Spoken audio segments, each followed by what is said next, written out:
So, ngayon pong gabi, sa oras pong ito, atin pong pag-uusapan ang may pamagat na maikli ang buhay. Paano magiging makabuluhan ang buhay sa maikli nating panahon dito sa lupa? Paano magiging kabuluhan ba, yung meaningful yung ating buhay? Sapagkat sabi nga, napakaikli ng buhay ng tao. No, inaabot lang ng ilan, 70 years old ba? Ang sabi sa Biblia ay namamatay ng tao. So sa loob ng 70 years na yon, paano natin magiging makabuluhan yung ating buhay? No? So sabi dito mga kaibigan at mga kapatid, ay may tatlong batayan, may tatlong katotohanan na dapat alam natin para maging makabuluhan ang ating buhay dito sa lupa.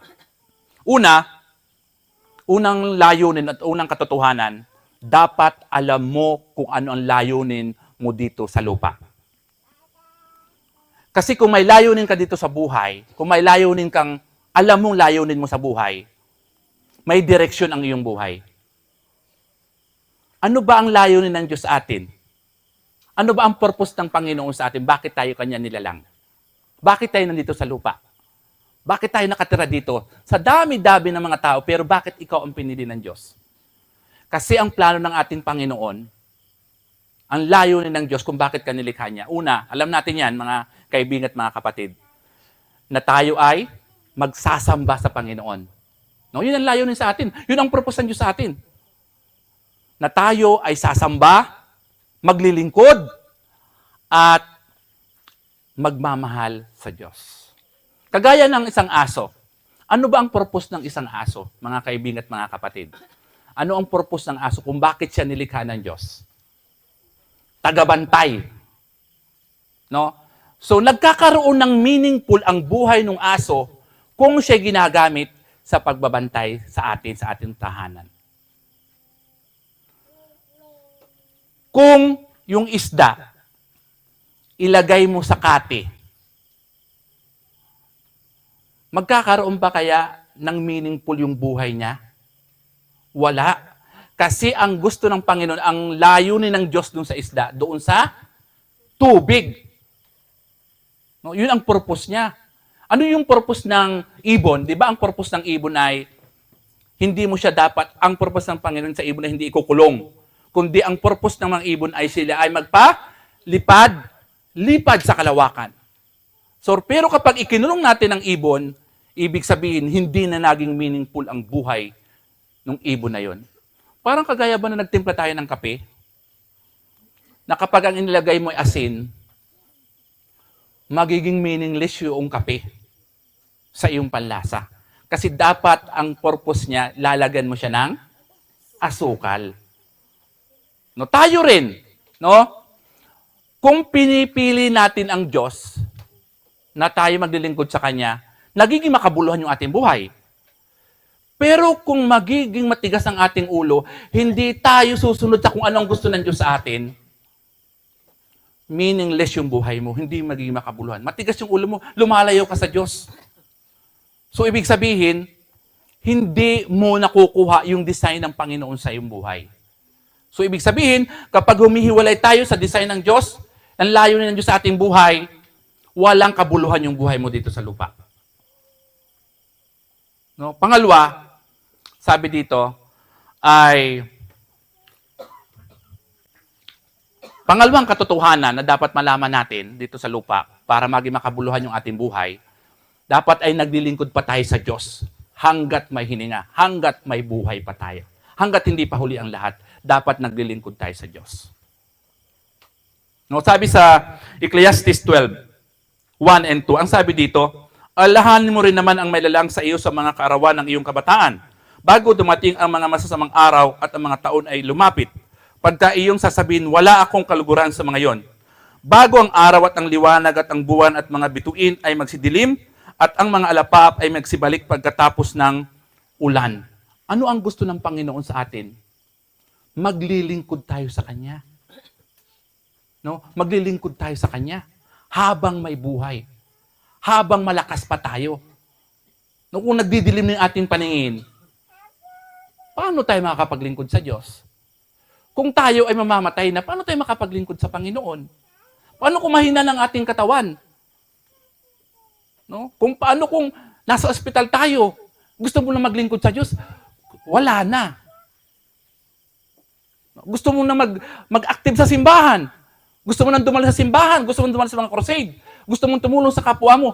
Pero may kapansanan ka na, mahina ka na, bulag ka na, mahina ng iyong katawan. Lumipas na yung kabataan. So, meaningless yung buhay mo. Hindi naging makabuluhan yung buhay natin. Kapag tayo'y malakas, saan natin ginugugol ang ating sarili?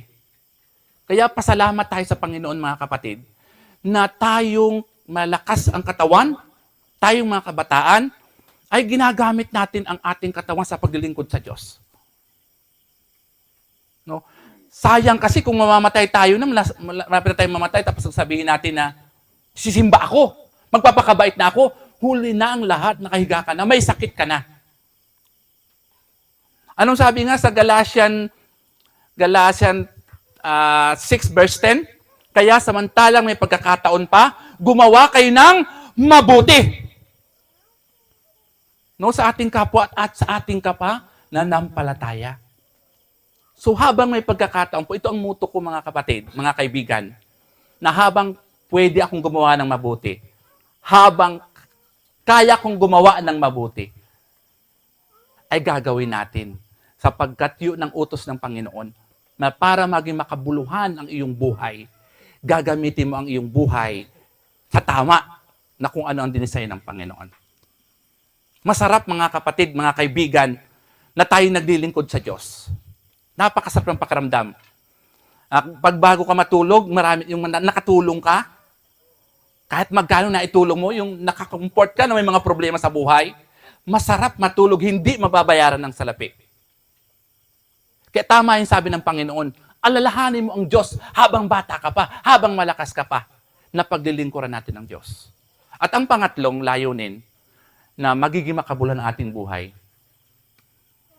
sabi dito, ay magiging makabuluhan ang iyong buhay dito sa lupa kung ang kaligayahan mo ay ang Diyos. Kung ang kaligayahan mo ay ang presensya ng Panginoon. No? Sayang yung talino, mga kapatid, mga kaibigan. Sayang yung galing. Sayang yung kapangyarihan mo, sayang yung pera. Kung masaya ka naman sa sanlibutan. Mga kapatid, mga kaibigan, aanhin mo ang yaman, aanhin mo ang power, ang kapangyarihan, kung ang kasiyahan mo naman ay dito sa mundong ibabaw, na dito sa mundong ibabaw ay may katapusan. Ang kaligayahan dapat natin, mga kaibigan at mga kapatid, ay yung nandoon tayo sa presensya ng Diyos. Nandoon tayo sa simbahan. Minsan, nasa ospital na tayo, gusto natin, sisimba ako, magbabago na ako. Wala na. Huli na ang lahat. Nagsarado na ang kaligtasan. No, na laging tumatawag ang Diyos sa atin, simba ka, punta ka dito, gumawa ka ng mabuti, maging mabuti kang tao, maging mabuti kang anak. Saka na lang, sasabihin natin. Pero huli na ang lahat, mga kapatid. Nagsara na ang pinto ng kaligtasan. O minsan, ayaw natin umattend, minsan parang tatamad tayo.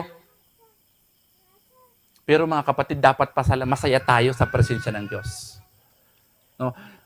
Sabi nga nung iba, sinong may nagtanong, sabi niya, sinong gustong pumunta ng langit? Marami ang gustong pumunta ng langit. Pero, ayaw pumunta sa simbahan. Lahat gusto pumunta ng langit, tama ba? Lahat ay gusto. Pero tanungin mo, sisimba ka? Saka na lang. Pero pag tinanong mo, pupunta sa langit. So nakakalungkot, no? Nagiging meaningless yung buhay natin. Dapat masaya tayo na tayo'y nasa Diyos. Masaya tayo na tayo naglilingkod sa Panginoon. Mga ganito, na pagkakataon na makarinig tayo ng salita ng Diyos, dapat eagerness tayo dito na makinig ng salita ng Diyos. No? Yung hindi tayo palayo sa Diyos, kundi ang gagawin natin para maligtas tayo, lalapit at lalapit tayo sa Panginoon. Magkakaroon ng kabuluhan ng iyong buhay dito sa lupa. Na, sabi nga, life is so short. No? Gawin mo yung the best sa buhay mo. Gawin mo yung pinakamaganda mong magagawa dito sa lupa. Para pag namatay tayo, pag tayo sasalubong sa Panginoon, handa tayong tatanggap ng buhay na walang hanggan. Kaya mga kapatid, mga kaibigan, ang sabi doon sa nababasa natin ay, gusto kong mamasyal, gusto kong mag-ikot sa buong mundo. Gusto kong ikutin ang lahat ng magagandang tanawin sa mundo. Pero, ang isang Kristiyano, ang sasabihin niya, hindi ako mamamasyal. Ang gagawin ko sa aking buhay ay maglilingkod ako sa Diyos at sa aking kapwa. No? So, sana mga kapatid, mga kaibigan, ay kung naintindihan lang natin kung gaano kahalaga ang paglilingkod sa Diyos. Ako, mga kaibigan at mga kapatid, ay ramdam ko na tayo napakasaya. Ang saya ng puso at isipan natin kung tayo ay nasa Panginoon. No, kung tayo ay hindi lumilihi sa gusto niya, nagiging meaningful yung ating buhay. Na hindi natin naaksaya yung ating mga oras na ibinigay sa atin ng Panginoon. Ay siya, mahirap kung patay na tayo. May sakit na tayo. Paano na tayo makakapaglingkod sa ating Panginoon? Kaya, kung maunawaan lang natin ang kalagahan ng paglilingkod sa Diyos at sa ating kapwa, masasabi mo na, makabuluhan ang aking buhay. Ako'y nagiging matapat at naglilingkod sa Panginoon. Pagpalain po tayo ng Diyos ngayong gabi.